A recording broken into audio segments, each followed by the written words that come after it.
Olá, que o Senhor te proteja e te guarda, igual Ele está te guardando nesse momento. Deus está contigo em todos os momentos. Em Tiago, capítulo 5:15, vai dizer: a oração da fé salvará o doente. O Senhor o levantará, e se houver cometido pecados, lhes perdoados. Serão perdoados. Entendemos que a oração cura, que Deus cura. A oração vai abrir o coração, porque às vezes Deus não cura, porque não era o propósito. Mas igual Paulo diz, é melhor morrer, que era um lucro, do que você morrer e não seja um lucro. Porque quando nós estamos vivos, nós temos ainda direito, ainda nós pode perder a salvação. Mas antes de falar sobre esse tema, eu vim pedir para que você se inscrevesse e ativasse o sininho, para que caia toda vez a oração. Compartilhe para seus amigos, seus familiares, para que a palavra de Deus possa chegar para mais pessoas. Que em nome do Senhor Jesus. O que eu entendo a oração pelos doentes? Há várias orações, até você orar por uma pessoa que ora 5 minutos, falando: Deus, cura o meu irmão, minha irmã, minha mãe, cura, que não lhe pede, se for da tua presença. Também até aquela oração, às vezes está desesperado, está no UTI, que você ora 1, 2 horas, à madrugada, que chama a oração que Deus você está clamando. E às vezes Deus não cura, porque não é o propósito. Deus não cura não porque Ele é injusto, não porque Ele não quer, mas não é o propósito. Imagina, certas coisas acontecem porque é o propósito. Você mesmo falou, às vezes você não entende, mas às vezes você fala assim: eu vou pregar, curar milhares de pessoas. Mas você sabe como é que Deus vai agir para isso acontecer? Isso pode agir você estando morto. Através da sua história, milhares de pessoas serão mudadas suas vidas. Então há vários propósitos, às vezes propósitos que nós não conhecemos. Uma menina contraiu varíola perto do fim do ano escolar. Eram tão belas as expectativas para aquele fim de ano: o piquenique da escola, os festejos finais, uma viagem do sítio dos avós. Ela antecipava tudo isso com a viva ansiedade e não queria apanhar aquela doença. Não tardou, porém, que a varíola rompesse em toda a sua pujança. Certa manhã, ela disse à sua mãe: mamãe, não é Jesus mais poderoso que Satanás? Sim, querida, respondeu a mãe. Então por que me deixou ele apanhar a varíola? A experiência dessa menininha é uma ilustração do que acontece com muitos adultos. Centenas de orações têm ascendido a Deus da parte de doentes, bem como em favor deles, e alguns casos tem parecido como se Deus não escutasse, e se houvesse esquecido suas promessas que houve dado àquela pessoa em particular. Por que acontece assim? Talvez Deus tenha alguma lição para lhe ensinar, alguma coisa mais importante que a cura física. A menina devia sofrer algumas decepções de pequenas consequências a fim de se fortalecer para enfrentar outros maiores. Muitos homens aprendem a conhecer a Deus enquanto se acham deitados numa casa de hospital. Importantes decisões por vezes tomadas nesse período em que homens e mulheres são forçados a deixar de lado suas ocupações. Deus tem interesse em curar tanto espiritual como fisicamente os homens. Certas coisas, certas doenças, certas provas, certas coisas vêm na nossa vida que possamos clamar a Deus. Quando você está doente, você clama a Deus. Quando você está no vale da sombra da morte, você clama a Deus. Quando você está desempregado, você clama a Deus.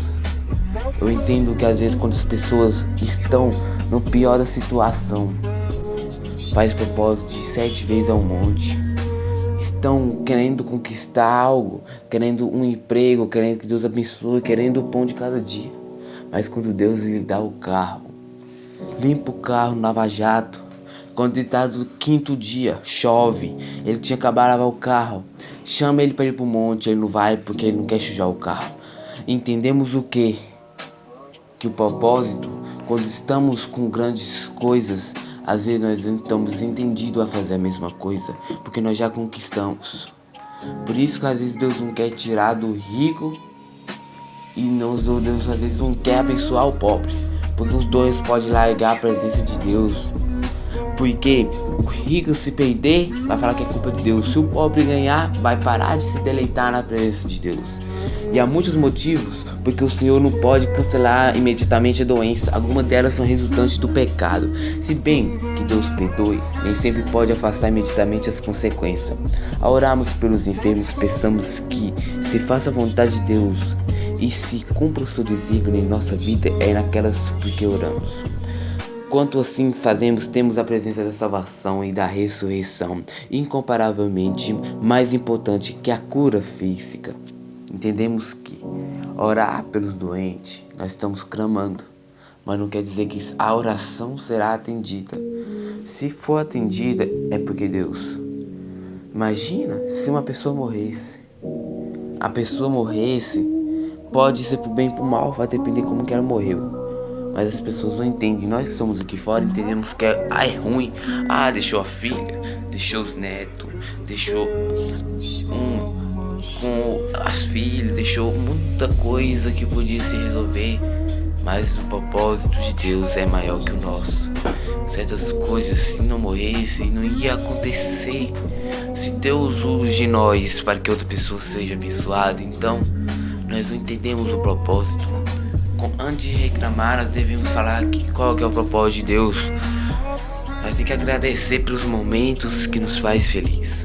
Haverá alegria no céu por um pecador que se arrependa. A maior doença da humanidade continua sendo o pecado.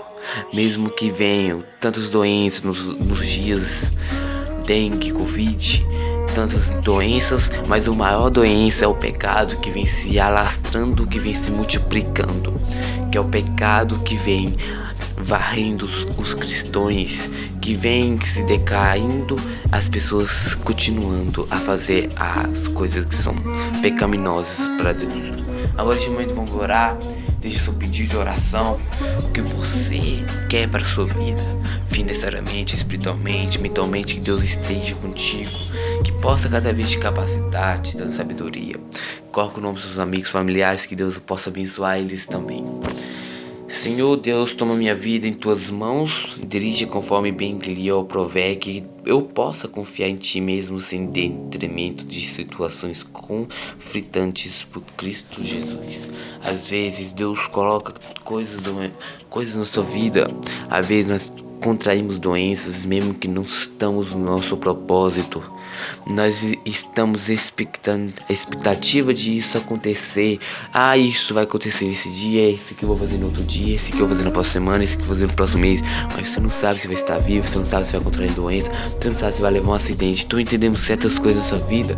Nós não devemos sim preocupar o futuro está na mão de Deus. Nós pode pensar, mas nós temos que imaginar também se isso não acontecer, se isso não estará no propósito de Deus, se acontecer alguma coisa para nos ocupar, para não acontecer o que nós colocamos expectativa para acontecer. Nós temos que tomar cuidado, porque as coisas vão acontecer naturalmente, que as coisas vão sim, e nós temos que tomar cuidado, porque às vezes não está no propósito de Deus que isso aconteça naquele tempo. Por isso Deus dá a prova. A prova é uma circunstância, é uma coisa que Deus coloca na nossa vida para que possamos nos capacitar para receber.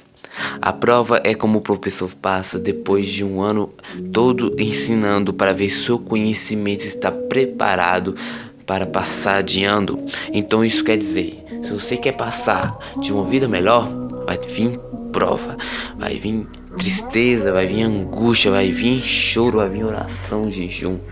Se você quer ganhar uma coisa, você vai ter que perdê-la, porque se perdendo, receberá, você se abaixando, se aumentará, e assim por diante.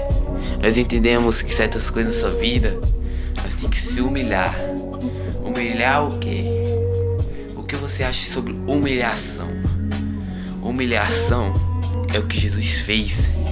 Jesus era o Altíssimo, ele desceu. E o que não é humilhação? O diabo queria ser o Altíssimo e ele desceu. Jesus desceu e ele subiu. Certas coisas são diferentes. Humilhação é coisa que você não quer fazer. Se humilhar é você orar, você se converter dos nossos caminhos. Se humilhar falando que você é pecador, porque nós somos. É nós se humilhar a Deus. Clamamos a Deus com todo o nosso coração.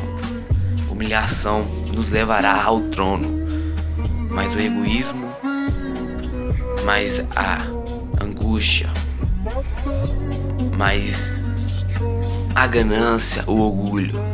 Entendemos que certas coisas na nossa vida vão acontecer naturalmente. Certas coisas na nossa vida nós temos que colocar oração, se humilhar, porque Deus nos ouvirá e Ele virá dos céus, perdoarei os nossos pecados, sarará a nossa terra. Certas coisas na nossa vida vão acontecer, mas certas coisas não vão acontecer. Se você não entende o propósito de Deus, pergunte a Ele. A oração serve para isso. Por isso que Ele mandou o seu Filho Jesus morrer na cruz, para que nós pedíssemos a Deus, para que nós orássemos a Deus face a face, que Ele ouvia a nossa oração e respondê-la. Hoje não precisa de sacerdote para falar o que você queria falar. Então antes de reclamar, e fazer qualquer coisa, pergunte a Ele o propósito certo. Entendemos certas coisas nessa vida, nós temos que fazer isso. Que Deus te abençoe financeiramente, mas tenha humildade, mas pense que você já sofreu. Dízimo significa você devolver aquilo que Deus te deu, você abençoar também as pessoas. Você pode fazer muitas coisas. A riqueza são momentâneas, mas se você salvar uma vida, 2 vidas, vale que o mais que o mundo inteiro. Porque não adianta nada ganhar o mundo inteiro e perder sua alma. Deus também quer te abençoar mentalmente. Que adianta a nossa fé estiver lá em cima se nós estamos fracos mentalmente. Mentalmente é o que? Você tem a convicção que você vai vencer, a convicção que você vai passar, a convicção, a sua mentalmente, você vou orar todo dia e vai acontecer. Deus te abençoe espiritualmente, batizado no Espírito Santo, batizado nas águas. Que Deus te dê conhecimento, te dê sabedoria, que você pode pregar, você pode cantar, você pode adorar, que você pode salvar. Isso é espiritualmente, é o que nós precisamos buscar todos os dias da nossa vida. E certas coisas e muitas outras coisas serão acrescentadas. Deus em primeiro lugar. Eu entendo que certas coisas que nós não colocamos Deus em primeiro lugar. Quando você coloca Deus em primeiro lugar, você tira o seu trabalho para ir para Deus. Você tira o futebol para ir na casa de Deus. E às vezes nós não colocamos. Agradeço a cada um que ouviu a oração até aqui, a mensagem até aqui. Que Deus possa abençoar grandemente na palavra. Que Deus o possa abençoar, que possa capacitar você, que você pode melhorar e eu também. Que Deus te abençoe. Que se inscreva e compartilhe para que essa mensagem possa chegar para mais pessoas. Amém.